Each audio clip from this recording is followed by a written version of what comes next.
What is going on, y'all? This is the Caveman. I'm here with Football with Oz, Austin, for episode 47 of Against the Blitz. And today we have another deep dive episode to jump into. We haven't done one in a little bit, but I'm excited to kind of dive into another very jam-packed team today. So we're talking about the Cleveland Browns. They have been in the news for the last few months for a number of different reasons, and we're excited to talk about them with a very special guest, Quincy Carrier. He makes his own Browns content. I'll let him give himself an introduction, but I first want to say thank you again for taking some time to join us and talk about your Cleveland Browns. Yeah, no problem. No problem. It's always fun to talk about the Cleveland Browns, right? So always glad to join people talking about them. And if you want to hear more from me on the subject, go ahead, follow me, youtube.com/Quincy Carrier, or just use the @ sign. I don't know if anybody uses that function on YouTube other than YouTubers, but you can do @Quincy Carrier and it does work just the same. Yes, that's a fun fact, actually. I didn't know that because I'm always doing the tagging and shit. But yeah, you can actually use the @ function. It's like in the search bar, like, so you don't even have to like deal with all the other stuff. Right, yeah. And you won't have to do any of that, fortunately, because I'll just link all of the stuff down in the description. So you'll just have to go a couple scrolls down.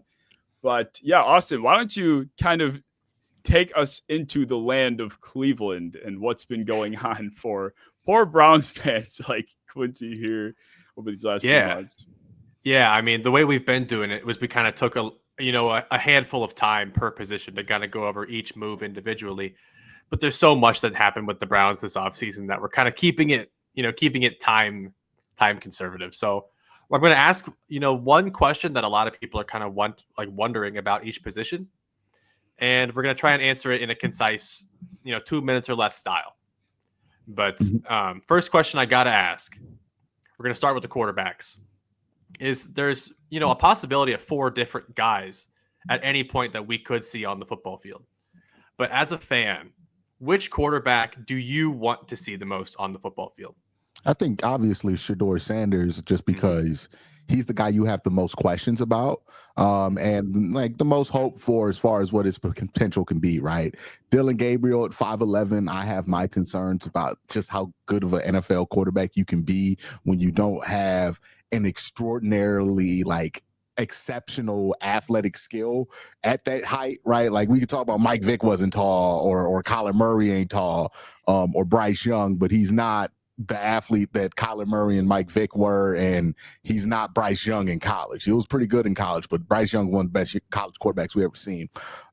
So yeah, for me, it's Shedeur, because I think he is the one guy in the room where I'm like, I think I could see a bit of a future there if he's ready to go and play, because of what I liked about his tape. I had a late first round grade on him.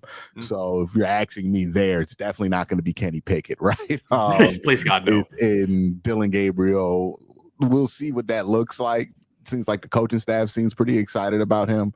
But yeah, Shedeur is probably the guy I think everybody kind of gravitates to and looks at as, hey, this is a guy who might be able to get you out of a jam here at the quarterback position, because everybody was used to him being talked about as one of the top prospects in the draft, and now he's on your team as a 5th round pick. Well, 4th round pick. No, 5th round pick actually. Yeah, 5th. Yeah, I mean, as a Bengals fan, sorry, I was going to say I want Kenny Pickett out there at all times, but yeah, as a football fan, I agree. Shedeur Sanders is who I absolutely want to see fireworks from. I think if you're a Browns fan in general, like I know there's a lot of Browns fans who are getting caught up in this whole like Shedeur fan versus anti-Shedeur fan thing. And I understand it because we've dealt with a fair amount of stand bases in Cleveland at the quarterback position, the Baker Bros, the Watson Warriors, right? There's a bit of fatigue with all of this. You have made a face like I didn't know that existed. Oh, yes, it does exist. The Watson Warriors. Yeah. Crazy. I know they had a name. They still mad at me. But yeah, so there's going to be another flame war. People are going to take one side of it or the other. I hate them because I usually end up getting yelled at by both sides because I'm not like gonna be unfair about the situation. But if we take all of that out, like Shedeur is obviously the one you look at like, hey, that guy could be, maybe not like a franchise quarterback, but like if you could get my bar is like, you get Max Schwab out of him, like, okay, that's really, really good. Like, I'm thrilled. That'd be the best quarterback we've had since '99. I mean, depending on where you want to put Baker in, right? That 1 year he had in 2020. So, aside from where you gravitate toward, who do you think will actually end up being the guy they roll out come week one? Week one, it's going to be Joe Flacco. I think they want Kenny Pickett to take the job in camp. I think this whole thing is set up because Kenny Pickett is young enough to where you can start him 17 games, and the Browns, any coaching staff wants to go into a season not thinking about changing their quarterback a bunch of times, right? And Kenny Pickett's the one guy, if he takes the reins, you can justifiably put him out there the whole year, have consistency at the quarterback position. But his job is going to be to prove that he's a better option than Joe Flacco. I do not believe Kenny Pickett's going to be able to prove that to you. I think he's too conservative with his philosophy of passing to be successful in this system. Like, Kevin likes somebody who takes care of the football, but the offense looks like dog. Can I cuss on here? Of course. Yeah. The offense looks like dog shit when you don't throw the ball downfield in the Kevin Stefanski offense, right? You got to have some willingness to take it downfield. And Joe Flacco, he does that well, right? That's not something Kenny does well. So I think if we're talking about week one, and if we're really talking about the competition for QB1 for week one, I know everybody's marketing it as, it's a 4-way competition, and it's like it's the main event of WrestleMania 20 or something like that, right? Like, they're just marketing this thing out the wazoo. But the truth is, it's really Kenny Pickett, Joe Flacco, and the door will be left open if something incredible happens with one of the rookies throughout camp. But it's not like we're going to give them all 4 even try. Like, no, Joe Flacco and Kenny Pickett are going to go at it. And really, it's going to be Kenny Pickett going at the idea of Joe Flacco, because Joe ain't going to play that much in the preseason or in training camp, right? So kind of like you're just charting him saying, is that better than Joe? And if it's not better than Joe, you're going to go with Joe, right? That's kind of what it is. Yeah, I appreciate that. Yeah, no, I mean, at the end of the day, you hit the nail on the head with the whole idea of a Stefanski quarterback needing to, whether it ends up paying off or not, they need to be willing to take shots. And that the last 2 quarterbacks that have been successful in Cleveland were Flacco and Baker, and those are 2 guys that fit that description to a T. So even Jameis had some success there. If you look at the quarterbacks who, like, where the offense looks ugly with, that last year, especially with Deshaun, where he just decided to be captain checkdown, right, in 2024, that was disgusting.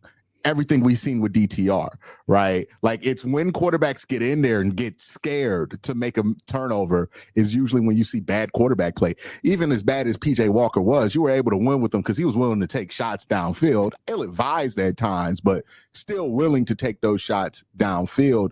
And when you aren't willing to do that, when you aren't willing to take the backside dig, on time and trust the window's going to be there in that offense, you have nothing, because teams will just get in on the short stuff. All of a sudden, that outlet, that ball route to David Njoku's not there on mesh, and then you're cooked, right? You got to throw the wheel every once in a while, right? And Joe understands that. I don't think Kenny does. That's my fear with Dylan Gabriel, and that's why I think Shedeur probably stands a better chance, because he also has demonstrated that he's willing to make those kind of riskier throws. Yeah, dude, I wish we got to see 1 full year of Jameis, because like whether or not it was a good product, as a football fan, that was the most fun I've had watching a Browns game in a while. I imagine you would enjoy it. I would, yeah, I would. But even then, like, I think he's better than like a Kenny Pickett, but he's way more fun. Like in the locker room, as like a personality, as a gunslinger. Like, I love his game. I think Jameis is definitely, like, how do I put this? You want Jar Jar Binks in a couple of movies. You don't want the whole damn prequel series to have nothing but Jar Jar Binks. That's fair. Like, that's a good analogy. You get a little bit of Jameis, all right, it's fun. He's eating W's, he's doing all the goofy stuff. You 2 and 14 with Jameis Winston at game 14, you gonna want to kill Jameis Winston, right? Yeah. Like, so, and that's always the thing I was talking about with Browns fans, was like, hey man, this thing has a short shelf life because Jameis is Jameis, and there's only so much of that you could take. So yeah, I get what you're saying. It's just everything good with Jameis also is part of the reason you can't stand him much longer than like 8 weeks. Well, the thing, like, people talk about Jameis Winston all the time with is they a lot of people attribute Jerry Jeudy's, big breakout season to Jameis. Mm-hmm. But as like a Browns fan, do you think that Jameis was even partially responsible? Do you think that fit Jeudy's game? Or do you think it just so happened to be that was a coincidence? Well, it wasn't a coincidence, right? Jameis Winston had something to do with it, but here's the larger picture of it. If we go by success percentage, right, of per pass play, right, which measures first down, second down, third down, fourth down, how often were you getting a successful amount of yards per pass play? The Browns quarterbacks, of all quarterbacks in the NFL that had over 100 snaps, right, that qualify for this snap, the Browns had number 47 and number 46. 47 was Dorian Thompson-Robinson. 46 was Deshaun Watson. 47 and 46 out of 47 and 46 quarterbacks who had 100 snaps last year. So the worst quarterback play that we saw in the NFL was by two of the main starting quarterbacks for the Cleveland Browns. Jameis Winston got in there and he was 29 and it was like, oh my God, it's a whole new world. Jameis Winston just wasn't a disaster. And I think not being a disaster was enough to get something out of Jerry Jeudy because it was there the whole season. I remember after the Commanders game, I went on a pretty notable rant watching the game film, looking at just the ineptitude that we were seeing from Deshaun Watson in that game, and the inability to find open receivers. It was there the whole time. The ball was just never getting to Jerry Jeudy. I'm interested to see because, I don't think highly of Kenny Pickett. I got my questions about Dylan Gabriel. Shedeur Sanders is ultimately a rookie, and Joe Flacco's 41 years old. I'm not trying to paint the Browns quarterback room as if it's one of the best in the NFL or even a good one, right? This is a bad quarterback room, but understand, bad is an upgrade from where we were last year. If this is the 27th ranked quarterback room in success percentage, that will be a massive upgrade to where we were number one last with a gap. So I think that's going to be interesting to see is hey, can Jerry Jeudy improve these numbers? Even though defenses are going to be keying in on him more, but he's going to have somewhat professional quarterback play, which I could say confidently for at least 7-8 games last year, he just did not have. Yeah, that's fair. I mean, Jeudy, it's been a while since we felt like we've been really showing love toward Jerry Jeudy as a football collective. That guy with his time in Denver, he caught a lot of flack. Steve Smith gave him a hard time for a while. He got a little bit of his get back now that he's with Cleveland. But I always tell this story when Jeudy comes up because I just find it hysterical. I guess wasn't high on him from a fantasy perspective. And after his big explosion with 40 fantasy points, I can't remember who it was against, but I got a DM on TikTok from some random person saying, I told you not to sleep on Jeudy. I'm I don't even know what you're talking about. It's it's just, I never thought it was coming with Cleveland, I guess is basically my end all be all. And I'm not sure. I do have a hard time buying into him without a quarterback that is as risky as Jameis is. And I'm not sure we really have that in someone that will stay on the field. Well, I would say Joe Flacco, I would feel pretty confident in his ability to replicate what Jameis Winston was able to do. I think he's probably going to be able to do it better than Jameis because he's going to kind of not take the bait as much because Jameis took a lot of bait last year. Is after that, it gets real questionable because I don't think Joe Flacco is going to play more than 8 games this season. So I get your point there. But I do think a lot of what Jerry Jeudy had going on with Denver is that eventually he got to a point to where he hated coming to work there. And I don't know if y'all have ever been in a situation where you hate coming to work, you ain't getting your best stuff at that point, right? And I think everything, he had the unfortunate position of being the first wide receiver drafted that year in a year where mega stars were drafted after him, and that got placed on his shoulders in Denver. He comes to Cleveland, nobody cares what draft he was in, who was taken after him, because that's not relevant anymore. He gets a new start, and if you are the type of wide receiver Jerry Jeudy is, there is a proven track record of the Browns knowing what to do with that in their offense. You saw it with Amari Cooper his last 2 seasons in Cleveland where he was over 1,100 yards both seasons. So yeah, I think this is a really good fit for Jerry Jeudy. there's going to be a lot of opportunity for him. I know the Browns are throwing the ball less, but he's still going to get 150 plus targets because who else are they going to really want to throw the ball to, right? Like they have him, David Njoku, and then Cedric Tillman. You know, it's not really anybody pulling those targets from him. Deontay Johnson, are we sure he's even going to stick here? Like, I don't think he's going to stick. You know, so there's a lot of different ways you can look at it. But yeah, I had my ups and downs with Jerry, right? I thought, you know, some of the stuff coming out of Denver was true. The catch through contact stuff still not there. But what he did show was like he is a tremendous yards at the catch guy, and I think that really factors in. And he's a crazy route runner. If you give him the right time, he'll be able to do what he needs to do. Yeah. That was honestly a good point about like the lack of I don't want to say depth, but almost like Deontay Johnson is talented when he feels like it. It's kind of been a thing for a long time. And I was kind of racking my brain of if it ends up not working out, who would be that third receiver? Who would be that slot kind of player? And I kind of stumbled upon almost feeling like Harold Fannin can stumble himself into a bit of a slot-ish role. Like, do you feel like he can kind of work towards that, or do you think he's just tight end too? My theory is that if, like, let's say it breaks down, I think Jerry Jeudy, they want to put him in the slot most of the time, right? So most of the slot stats are going to be in the slot. Cedric Tillman would then be in that X position, not really getting X receiver targets, but still in that X position. And then they would just have somebody over at the Z kind of running cardio. That's kind of the Kevin Stefanski. We don't got receivers, fix alls. Put two tight ends out there, have somebody run cardio at the Z when we're in 11. And that's probably going to be Jamari Thrash, right? That's why I'm very skeptical on this Deontay Johnson thing, because what he's fighting for right now is to be that Z, and the Z is a cardio position. And like, you got to be a team guy to take that role in this offense, because there's a lot of running dagger. I mean, there's a lot of running the 9 on dagger, right? Like, it's stuff like that, where it's like, you're definitely not getting the ball. And that's the kind of stuff that drove him crazy in Houston and Baltimore.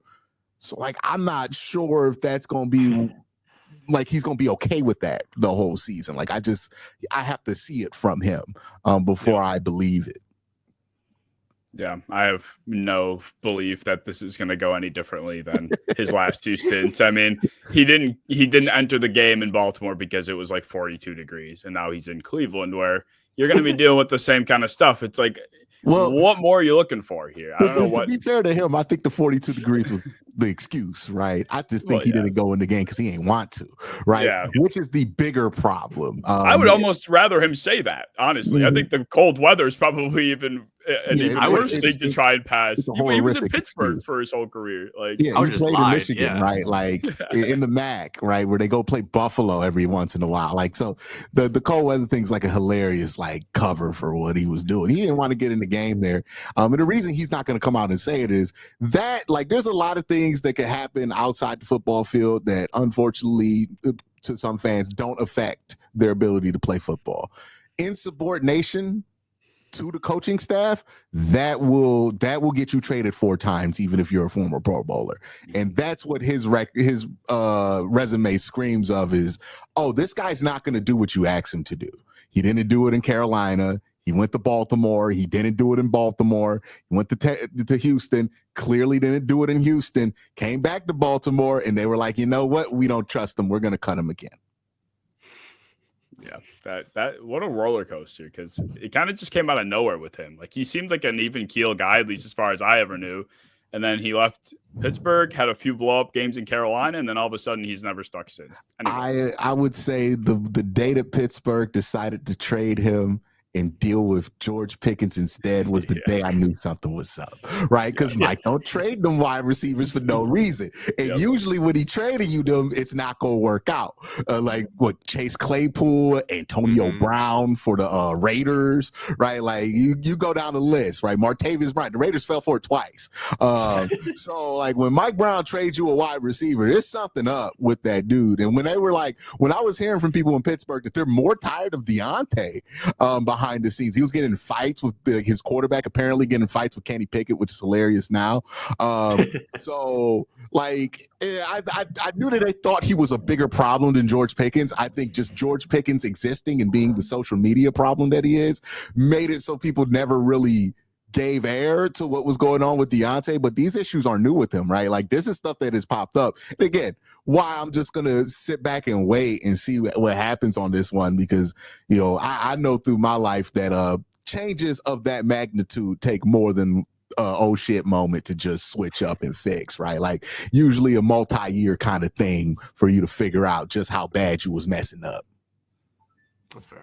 And then to take action. Like, on top of that, right? Like, right. He can appear in as many Route God TikTok short clips that I've seen him appear in. Like, it's all, I've seen Deontay in a bunch of those, but that doesn't change what he's going to be, come September. But I want to take this opportunity to segue into it's perfect, because there are other character concerns with Cleveland right now.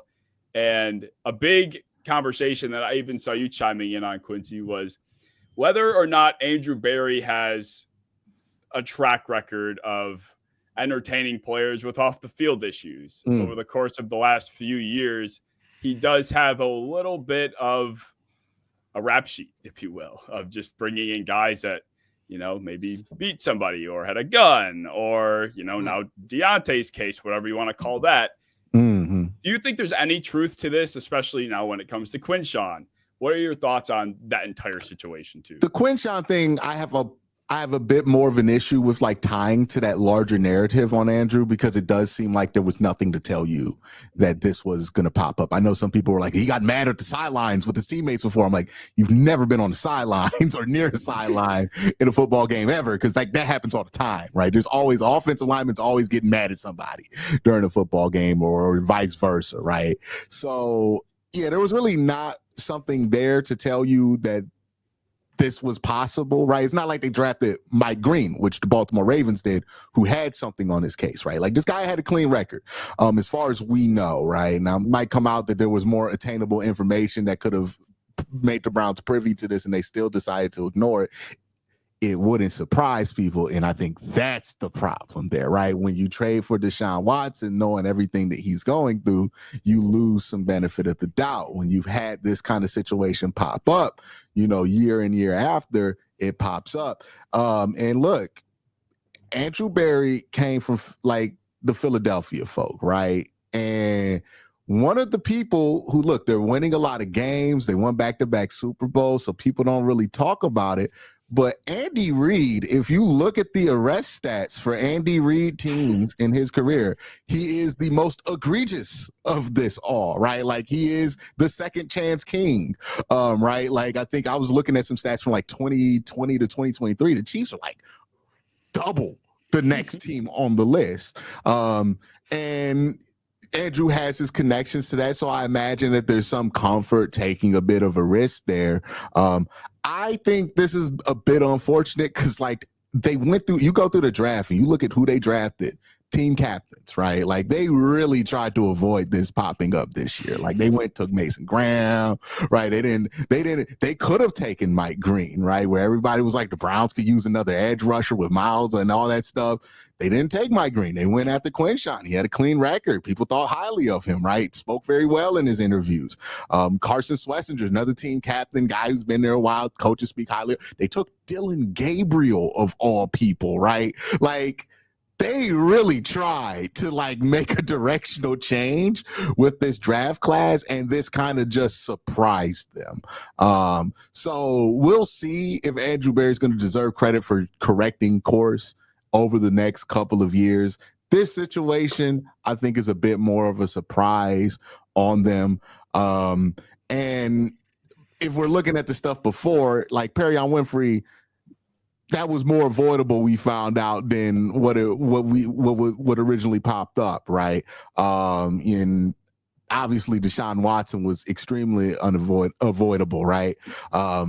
And also, when you take in Deshaun Watson, you're the team that employs him. this is the stuff you're not going to get the benefit of the doubt on. And that was the deal when you brought him in and you thought it was going to be okay because you were going to win Super Bowls, but you're not. And now you're dealing with the consequences of it. So I can't really say that he doesn't deserve this or the Cleveland Browns don't deserve it. Maybe on this specific case, it's not the ringing bell that we think it is, but the evidence is there that they are more than willing to take those risks with these players. We'll see if they have corrected that course because I think they legitimately tried in this draft. Like nobody was saying, that's what everybody was saying after they drafted him. Right now, everybody's like, you could have saw it with Quinshon, but it's like, no, you couldn't have. Like that's revisionist history. They really tried to avoid it with this draft. It still popped up, and that's more of a larger problem about how this issue is pervasive throughout all levels of football, if we're being honest. I mean, yeah. I mean, like you said it perfectly. Like I dug pretty deep into Quinshon Judkins from as much as a regular person can, and everything about his character seemed fairly positive. And that was part of the reason why I was pretty high on him at the time. So, decisions that people make at their house, they're in their own free will. It's nothing that a GM can control. But also, like you said, when you do decide to take in Deshaun Watson, you are taking the brunt of that now. It's like no matter what happens, even with people that are found innocent, people like Mike Hall, it's like it's still gonna be a thing on you because you took in that one player that one time. You're gonna have the next decade. Yeah. And at least until he's gone forever. Yeah, and I wonder how much too, like, with NIL, these guys aren't living on campus as much anymore, right? So that's how information usually gets passed down, right? Like I used to be an RA in college, and I'll tell you, nobody knows more about what's happening at your campus than your RAs. Those people know everything. Like I'm telling you, they know everything. And coaches of NFL teams know that. So usually, like if there's a pro player that's been in that environment before, they're sniffing around housing a lot. You can always tell when somebody's going to get drafted. And like, they're going to have to adjust because now these guys are millionaires. They're not going to stay in a twin bed dorm room with a zip up mattress. Like it's not going to be how that happens anymore. So, your research methods might have to be adjusted.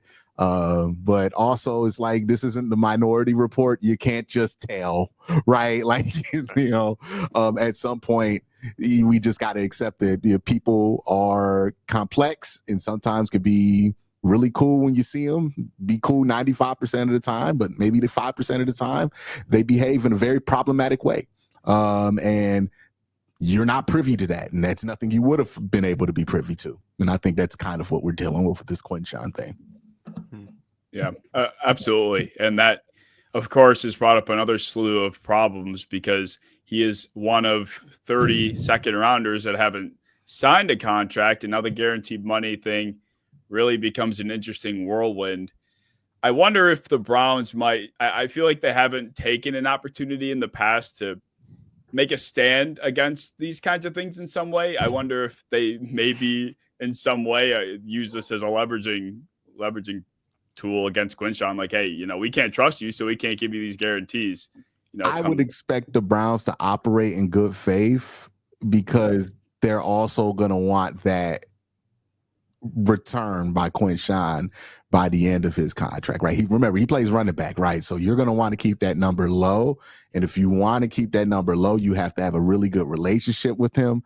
And if you say right now, hey man, you're on your own, that might give you the moral high ground in a year, but you drafted Quinshon number 33 or 39, pretty high in the draft, because you really believe in him and you think he's going to be a 2-contract player for you. And if the Browns are operating with, how do I put this? If the Browns are being cerebral about this, they would understand, you just give them the guarantee. It doesn't even matter. The money's already accounted for by the NFL. Let's not play this game with them that unfortunately the Bengals have been playing with Shamar Stewart. Yeah. And basically make it so that you're going to go through hell in that second contract negotiation if that guy turns into anything, right? Because no discounts will be handed out. No operating in good faith is going to be done at that point. So I expect him to operate in good faith here, give him the normal rookie deal, people will be upset about that, but they're really making a play for like, hey, you remember when we did this thing and took those lumps for you? You know, how about you take like $1 million off this deal so we can bring in a wide receiver? Yeah. Well, I think it was just especially hurting when part of the whole reason to move off of Travis Hunter and go towards Mason Graham was to accumulate more capital, more picks. Yes. And then immediately, if one of those, that second rounder can't even start the season because there's, some pretty serious allegations against him, like that could be probably pretty extremely frustrating. And I think a lot of people were kind of upset about it because even picks aside, a lot of people felt that Travis Hunter was much further away from Mason Graham than just, 2 picks. So that's kind of what I was wanting to ask you is like, do you think that Mason Graham has enough upside just as a player himself to pass on somebody, as ceiling high as Travis Hunter? I wasn't a fan of trading back before the draft. I stated, though, it would get iffy if somebody gives you a first round for next year, right? And that's where I think this whole thing got started, right? They were giving you and it's Jacksonville second, so it's not guaranteed to be good. Well, guaranteed to be bad, like if you traded with Buffalo, right? Where they're always going to be in the playoffs. So, like, there's a chance that pick can net you a quarterback. And if you're the Browns and you need a quarterback, any gamble you take that gets you there is going to be worth it. Like if you we go back to the Julio Jones trade, and instead of it being like Phil Taylor and like Brad Smelly that we get, we turn that somehow into Andrew Luck. Like nobody cares anymore about the Julio Jones side of it. Even if you ended up with Kirk Cousins, I don't think people would have cared about the Julio Jones side of it because you got a quarterback finally. So it's really about that, right? Like Mason Graham and Quinshawn, I think, are the replacement for what Travis could be because, Travis, the whole appeal to him was he can be a impact on third down on defense and offense. Well, you got somebody who you think can be an impactful third down player on defense. And then Quinshawn, despite the fact he's going to probably get suspended here, still will be on your team for the remainder of that rookie deal. And maybe even longer than that, will be an impact player for you on the other side of the ball. And if one of those guys get hurt, it doesn't take out the other guy too from that game plan. So I think that's what they're thinking. As far as like replacing what Travis Hunter can bring, it's going to be tough. Like, if the Jaguars make the playoffs and Travis Hunter's a huge part of it, we're going to feel like idiots, right? Like that's the reality of it, right? Like it's really up to how good Travis Hunter is in this rookie year and what that means for Jacksonville. If Travis Hunter is solid, but Jacksonville stinks, we're going to sit here and be like, hey, we got 2 top 5 picks out of this, like that's a win. Because, I don't think anybody was going to, it's hard to say there's a corner out there you would trade 2 top 5 picks for, right? It's quarterback prices. It's Myles Garrett prices, right? So, yeah, it really just depends on how this year plays out. Because Mason Graham could be really, really good, and it still not matter because Travis Hunter could be a star. I would point out Phil Taylor was a good player for the Cleveland Browns. He was good. It never mattered because Julio Jones was amazing, right? Yeah. And then that spurred the Falcons to go in the conference championship game, and you just felt like an idiot watching it, right? Like that's what's going to determine this is just how good is that trade going to make the Jacksonville Jaguars, and that's the bet to make. And to be fair, if you're going to make that kind of bet, making it with Jacksonville, who's the only team that lost to Deshaun Watson last year, I can understand why you feel that way. Yeah. Yeah, that's fair. I mean, there definitely are more avenues than even I would give it credit for working out for Cleveland in the long term. It just almost felt like if it was any other player that you're moving back from, I could completely see the avenue. It just seemed like this is a once in a generational. I mean, I don't think generational should be thrown around as much as it is, but if it's going to be tagged to anybody, it's him. Oh yeah, he just felt like football. Yeah, literally. And we can see a bunch of two-way players pop up because of Travis Hunter. Right. And I was saying that before the draft. I think he can be that good. Ultimately, he has to live up to it, right? If the Browns took him at 2, if we would feel like geniuses if he turned into the greatest thing we've ever seen play 2 positions. We would feel like assholes if he didn't, right? That's kind of just the gamble you make there. I can say the only thing I would say about that trade is it's not like I don't understand accepting that that compensation package, right? Like that, at least to me, the price is understandable. And I think the problem that the Julio Jones trade is falling with is the compensation package did not feel justifiable by the end of it, because it was like 27th pick from the Falcons, right? Like not really a top pick, and then you swapped all the way into like the late first round. With this one, it's like you swapped to pick 5. You still got one of your main guys on your board, and if that guy ends up being pretty good, and in that top 5 pick next year ends up being a quarterback for you or gets you a quarterback, you're gonna walk out of here saying, you know what, I don't care what we gave up, right? We got, a guy who can anchor next to Myles Garrett, help Myles Garrett get 20-something sacks every year, be his Cam Hayward, right? And then you also got a quarterback. So you got something that made both of your franchise players better, which you would create one at quarterback, and then obviously Myles Garrett, you would enhance him. Yeah, I mean, I hope for you guys it works out in some favor like that, because it just felt like that you're taking such a bigger gamble by moving back. Like you're almost setting yourself up for much more failure than you would be if you just took the generational prospect at 2 and said, if he didn't work out, then how could you? But we took the best player that we've seen in who knows how long, and he didn't work out. Like, how is that our fault? Yeah, so, I would say Jacksonville's taking a fair bit of a gamble here too, right? Because if Travis Hunter doesn't work out, and this is the year where they're like, oh man, I really don't know about this Trevor Lawrence thing, right? Like if this is the make or break year for him, and Travis Hunter and what's the wide receiver they got last year from LSU? Brian Thomas, right? And he has that, no more excuses at the wide receiver position, and he still looks as inconsistent as he's been. And you're thinking to yourself, it might be time to start considering what we do after this, or like considering if we want to still carry this contract. Then you can look at it and we got top 5. We had a top 5 pick. We gave it up for Travis Hunter. Travis Hunter, maybe he gets on the injury report. Maybe he's just not as good as we hoped he'd be. And you kind of feel like an asshole that way too. Like it was a significant risk by both teams. I can see it working out for both. I can see it. I could see it being a disaster for one of them, right? Like either or. And this is the Browns in Jacksonville making a play at it. So like, again, equal chance that this is disastrous for either team, man. That's very fair. That there's a way for both teams to blow up, like we're gonna find it. Like, I can see it. Yeah. I mean, I don't want to wish ill on anybody involved here, but however that result looks, I would be interested to see what. I'm not interested. I want chaos. I have seen enough chaos. I want normal. Okay. Yeah.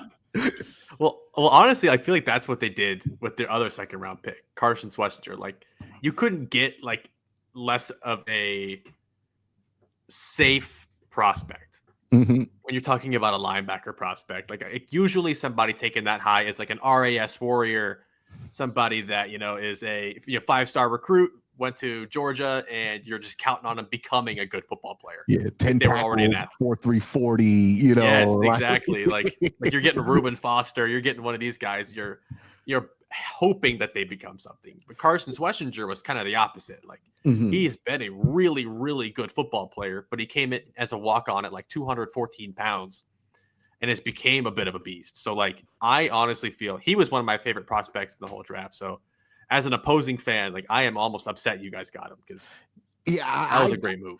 At the linebacker position, I roll with the basic theory of like, look, I'm not going to dismiss analytics or RAS scores or like athletic testing. I think there is some importance to that, and that has worked out for some teams. But like, if you're looking for a Mike linebacker, I need to know what the dude can ball, right? Like, it's like with a point guard that can score basketball. Like, yeah, okay, what's this and that? I don't know what's his vert, all that. Let me see him get a bucket, right? That's what I want to see from my linebackers. Is like, let me see how you can ball. The same thing is with running backs, right? I don't really care. Well, it was Israel Adebunga from Pitt last year with the guy that everyone's like, oh, look at the RAS score, it's amazing. I'm like, can't he ball? That's all I really care about there at some of those positions, because it's just about that, right? Can you make the quick, fast decisions that you need to be able to be successful at football at this level? No matter if you can run fast, if you can't think fast.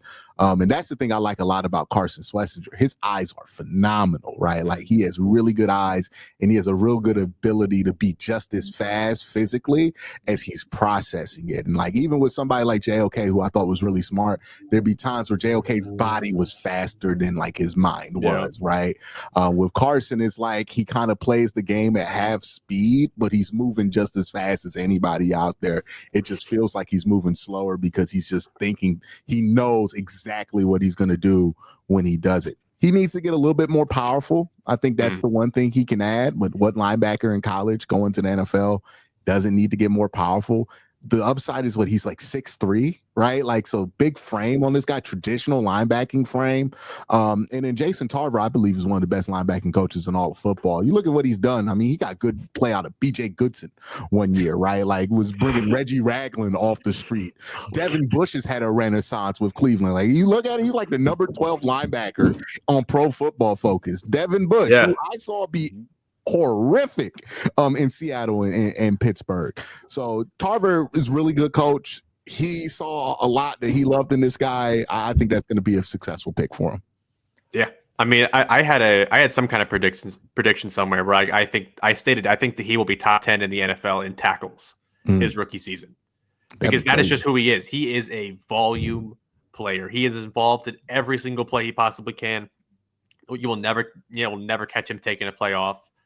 But like you were saying before, like, he needs to add some power and all that. But like, his playing weight was about 225, just about at UCLA. Showed up was the heaviest linebacker at the combine. Like, he's clearly trying to make these strides, and he probably saw it too. Like, that was his biggest hole in his game, and it sounds like that's what his entire camp has been about, which is gaining power, gaining athleticism. Yeah, he's pretty flexible too. Like, I think that's another thing that kind of goes underrated about him and Mason Graham, right? That bend that both those guys have, especially Mason Graham. Like, Mason Graham, incredible bend at the defensive tackle position. But I thought Carson Schlesinger demonstrated like some decent bend there too. Good flexibility, somebody who can robot if you need him to on play action, right? And not lose where he's at. I think a critical piece here too, because the Browns have been struggling with some of their slot coverage because they haven't had linebackers who can kind of hold their own on the inside. And I think that'll help them a lot, especially since Greg Newsome struggles going left to right with his wide receivers. Okay. Yeah. Really interesting.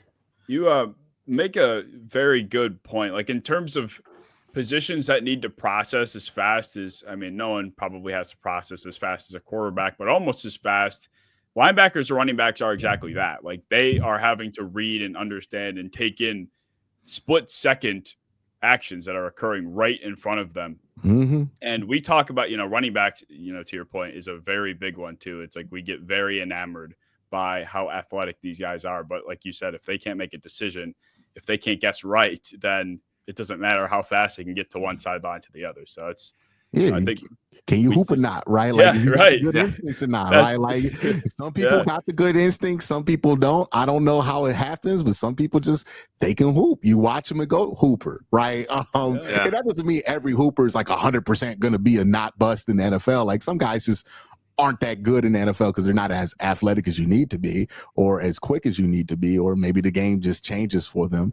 But in general, if I watch somebody's college tape and I'm not thinking to myself, this is a hooper, then I'm pretty disinterested in them. It's a legitimate thing. Like, I know some people are very, to the numbers, or very scientific and want things to be proven on a sheet of paper. But I think it's a real thing. Like, Jaden Daniels, I've said it time and time again. Obviously, there are so many numbers, so many things, but he's just got it.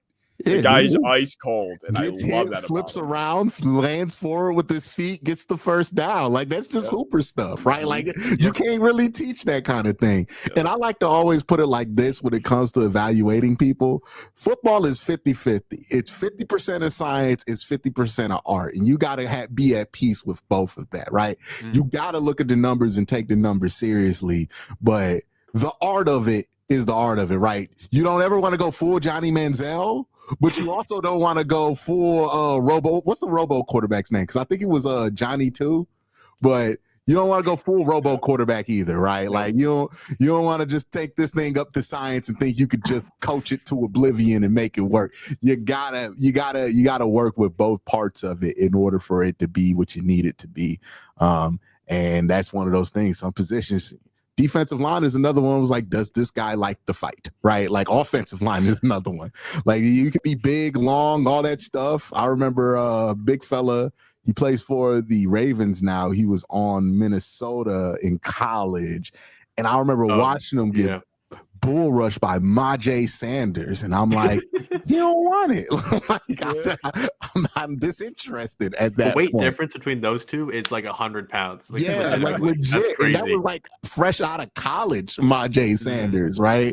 So yeah, it was something. You watch stuff like that, and you're like, okay, like there is something to the football guy mythology of like, oh, does he got the grit, right, and all that stuff. Like there's a place for it, but there's also a place for the analytics part of it all, because there's some numbers that you get and you're like, oh, well, nope, that's awful. Like can't do nothing with that. That's actually bad. It doesn't matter that he'll hoop in the UFL, but it might maybe not in the NFL, right? So it's a balance, right, of that the science and the art part of this sport. Yep. I agree entirely. I think Richardson's also like the one that he's like the opposite side of the coin, right? It's like he's got those moments where he's like, this guy is phenomenal. He's got what it takes to, get a bucket anytime he's got contact surrounding him. But then you look at his completion percentages and his expected completion percentages and all of those numbers. It's like, oh my God, like you just can't get around those types of numbers. Like you talking about Anthony Richardson? Anthony Richardson, yeah, he has a little bit of that going on. Where sometimes you see it and you like he could hoop, right? Yeah. Like you can see the dream of what it can be, but he just don't live up to it as much, and he's getting older and older, which means people going to not believe in that as much anymore, right? Like when he's 20 coming out of college, you could just see all the upside, but when you're 22, well, then you're Jalen Milroe, right? Like, and you go in the third round. So it's the world of difference 2 years makes, right? And he's entering that point. Mm-hmm. Yeah, something I was kind of wondering, looking at one of these players, is like you don't see very often where a good young developmental player plays really, really well to start and then falls off. But that's kind of what we saw with Martin Emerson a little bit. It was like you saw a lot of promise pretty early. He's a height, weight, speed guy, pretty fluid for his size. And then this last year was, disastrous, compared to his expectations. So like, do you think that was, on him? Was there some kind of injury going on, or is it just like what happened to that? I can't get to the bottom of it. I thought it was an injury, right? Like I remember watching him against, I think it was the Giants, and I had to text somebody. I was like, hey man, does anybody know if this is an injury thing? Like, cause this is crazy what I'm seeing with him right now. And the only thing I can say to explain is that corner play is pretty volatile, right? Mm-hmm. It's the most volatile position in all of pro sports. And maybe it's just one of those years where he was off. Maybe something was off with him in his personal life and he just couldn't lock in the way he did. The crazy thing was he had one of the best camps we ever seen, right? Like he was locking down Justin Jefferson in joint practices, putting out teach tape. And we're sitting here like he's going to be amazing this year. And then the season comes along and he was awful. He was really, really bad. So I'm a just go with maybe it was just a down year. Corners tend to have down years, but it's in that same kind of limbo that somebody like Donovan Peoples-Jones was in, right? Where it's like he's 1 year away from getting paid, and then all of a sudden he's being traded at the trade deadline for a 6th-round pick, and you never hear from him again, right? That could happen to Martin Emerson, or he could get his contract, get paid, which is obviously the outcome I would prefer. Yeah, I mean, Donovan Peoples-Jones, I love that guy. Talk about a guy I fell in love with randomly. I thought that year with Jacoby, that was when I fell in love with Jacoby Brissett. Mm-hmm. It was the year that's enough. I don't. He is just so chaotic on punt returns, and people just are so dead set on putting him on punt returns. And I'm like, he makes horrific decisions. Like not 100% of the time, like 30% of the time. But that's just more than you ever need from your punt returner, right? Like why you got to be Devin Hester to get away with like 30% of the time you make awful decisions at punt return. Yeah. Like I just take somebody just every punt and then deal with a 30% error rate. Yeah. Well, the only other position I had a question about, because this is the biggest question to me, and I was racking my brain, was why is Dustin Hopkins still employed by the Cleveland Browns? Because, man, I saw 18 of 27 on field goals, and there's actually decent free agents available. They must believe in him because of what he did in 2023. I've been saying they need to get another kicker in there. Like, they got Andrew Smythe in there, but I don't think that's real competition because they're probably not going to cut Dustin Hopkins for Smythe. Like, I don't think that's going to happen. I don't know, man. Like, they seem to trust him. He was abysmal last year. The Browns need a certain trifecta. I think every team needs a certain trifecta to be good, right? If you look at Pittsburgh, the reason they could be over 500 every year is because the quarterback's play is not good, but it's fine, right? The offensive line, it's not great, but it's fine. The run game, it's fine, right? But really, what's elite is that field goal kicking. So they get to finish a lot of their drives with points, which is something in the margins, but you look at how Pittsburgh wins games, it's all in the margins for Pittsburgh. Like, they're like 10 points every year from being under 500. Like, it's all in the margins, right, for them. And for the Browns, the way they're going to play, right, defense, they're going to lean on that defense a ton. They're going to want to run the ball, and they're going to want to, be kind of a grinded out time of possession offense. Well, that's hard to do if you're missing field goals because, like, you go on a 7-minute, 80-yard drive and you end it with no points. Well, that's the most deflating thing in football. You end it with a field goal, you're not happy, but you know what? You're not mad, right? Like, nobody's angry. You got 3 points. And that is the difference from blowing these games or having the defense go, man, screw it. We ain't got it, right? And that's the risk they're running, right, is they could get decent enough quarterback play. They could get good run game, great defensive play. But if they get awful field goal kicking again, they're going to lose a bunch of games because of it. Maybe they're okay with that, given that this year might be more focused on draft position than actually trying to make the playoffs because they need a quarterback.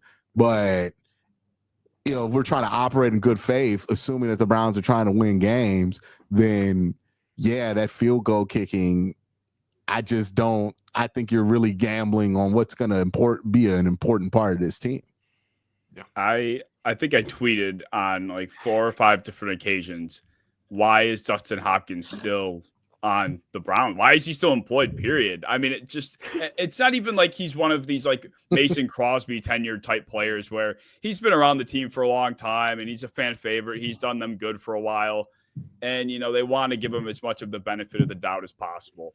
He what affiliation to the Cleveland Browns does he have to where they've just given him this unlimited length of a leash? That's the part that confuses me is like kickers usually get to stick around because there's some rapport that they have with the team or something that they've been able to really latch onto to justify keeping them. But Hopkins, they just signed him and they've just never looked back for absolutely no reason. And, to Austin's point, why? Like, why? Maybe they know something about medically. He was working through something that justifies why he was so awful field goal kicking last year.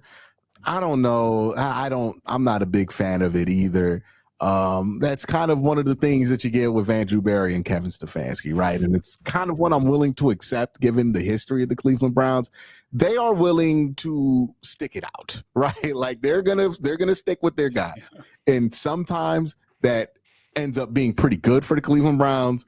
Sometimes it ends up being pretty frustrating, right? Anthony Schwartz just still giving that one a try, right?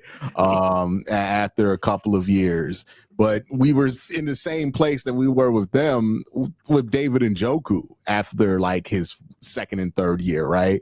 And it works out with David Njoku, right? We were pretty iffy on DeJuan Jones. He comes back to camp and he lost the weight and he looks like he's going to be healthy for the year. They're going to give their guys chances to rebound. And that is not something Cleveland has done. And I get why they want to do it.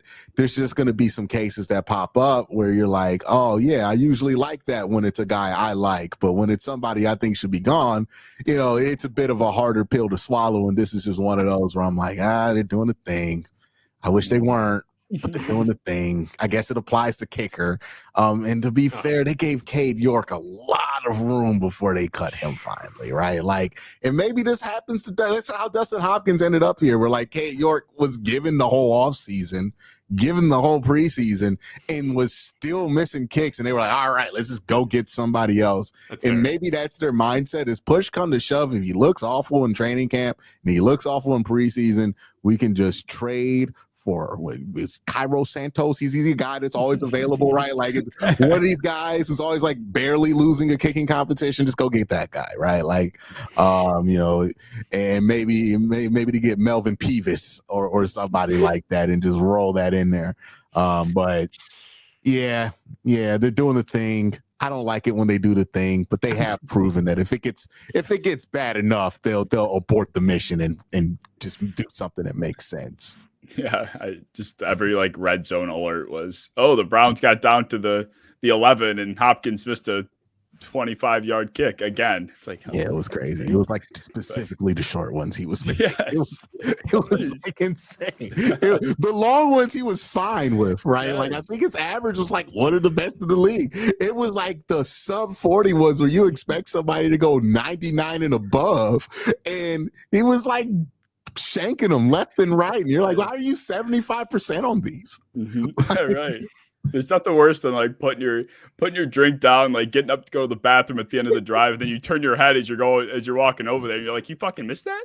No, it's not even you. You go to the bathroom because you're like, it's a 25-yard field goal. You know what I mean? Like, I'm not about to watch this. Let me go to the bathroom, wash my hands, come back. What's going on with the scoreboard? Like why did it change? Yeah, you vaguely hear Ian Eagle, he blocked it, like in the background, and you're just like, oh my god, bro! Like I was already counting the points. We only got one more drive. We could tie this thing up, and now the Mavs completely screwed because they ran back to kick to their 20, and now they're going to score. Yeah. Well, I think we will call it there. Do either of you guys, Quincy, do you have any last thoughts? I will say before I let you have that air, your Jar Jar Binks to Jameis Winston metaphor there was one of the best I've heard like in my content creation career. That is really good. Like, that was perfect. I am happy to have given that to you. And if Jameis Winston is ever on your favorite team, you will then understand exactly where I am coming from, because I think there's a lot of Tampa Bay fans that was like, yep. Exactly. Not really New Orleans fans, because he didn't do that there. But my last thing I will say here for any Browns fans watching, or like if you're just like in a limbo place with your football team, in the NFL, you are never as good as you think you are, and you are never as bad as you think you are, right? Like there are times where you think you're going to be the worst team in the league, and you end up winning 7 games. And you're not the worst team in the league, but you know what? You won 7 games, right? Like that's an improvement from where you thought you were going to be. And then there are years where you're like, this is it. We got the guy, we got a Pro Bowl quarterback, all this stuff. We're gonna take the world by storm. This is going to be the year where we get to the Super Bowl. And you win 9 games and you miss the playoffs, right? Or you win 10 games and you miss the playoffs and you're not as good as you thought you were. It's real easy to get caught up whenever bad news pops up with the team to go, it's over with. They're done. They're not going to possibly recover. But the reality is that that team's probably not going to be as bad as everybody thinks they're going to be, right? I remember people were shitting on the Detroit Lions left and right. Baker Mayfield was furious after beating them. This is when Dan Campbell was there, right? Yep. Like, Tim Boyle, it was bad out there. Then they traded for Jared Goff. We all had a laugh at that. Wow, they took in Jared Goff and they gave up Matt Stafford. What a terrible deal. And then the Rams won that Super Bowl the same year. And we're just sitting here like, stupid Lions. And then they end up being good. Yep. Like they beat Baltimore that first game a couple of years ago. I haven't looked back since. You just never know, right? You gotta keep an open mind and try not to overreact one way or the other, right? I've been there. Browns trade for Odell Beckham. We're going to the Super Bowl. Everything's going to be peachy clean, and I didn't know it was coming up before, right? And then there are times where I've been down in the dumps, and there was no reason to be that down in the dumps, right? Before, like, in the middle of the 2023 season, Deshaun Watson hurts his shoulder. That's it. We're not making the playoffs anymore. Then Joe Flacco comes in off the street. We get to the playoffs. We have a much better season. We go 11-5. That's just the nature of the NFL. Don't pregame sadness. It's a pointless endeavor. If your team makes you sad, you'll know when it's time, right? There's no reason to be early on it.